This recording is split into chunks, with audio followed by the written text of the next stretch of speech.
'Devara' movie నుంచైతే ఇంకో trailer అయితే యూట్యూబ్‌లో అయితే రిలీజ్ చేశారబ్బా! ఈ ట్రైలర్ అయితే బాలీవుడ్ యాక్టర్ అయిన అజయ్ దేవగన్ గారి క్యారెక్టర్ గురించి అయితే ఈ ట్రైలర్ అయితే ఫుల్‌గా ఉండబోతుంది. మీరు ఖచ్చితంగా ఈ ట్రైలర్ చూసినట్లయితే ఓపెనింగ్ సీన్ చూసినట్లయితే ఒక విలేజ్‌లో కొంతమంది చైర్‌నైతే మోసుకొనొస్తారు.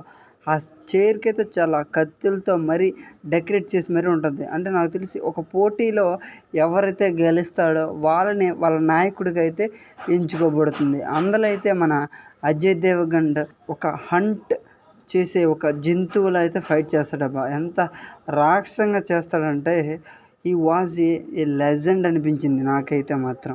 కొరటాల గారు మాత్రం ఈ మూవీలో మాత్రం విలన్‌కి మాత్రం సరైన పాత్ర అయితే ఖచ్చితంగా క్రియేట్ చేశారనిపించిందబ్బా! నాకైతే ఈ ట్రైలర్. మరి ఎన్టీఆర్ గారిని, మన అజయ్ దేవగన్‌ని ఒకే ఫ్రేమ్‌లో ఒకే స్టైల్‌లో ఇలాంటి కల్ట్ క్లాసిక్ మూవీలో చూస్తే మాత్రం నాకు తెలిసి హై లెవెల్‌లో ఉంటదబ్బా రేంజ్ మాత్రం. మీకు ఈ వీడియో నచ్చినట్లయితే దయచేసి లైక్ అండ్ సబ్స్క్రైబ్, పక్కనే ఉన్న గంట సింబల్‌ని ఆన్‌లో పెట్టుకోండి ఫ్రెండ్స్.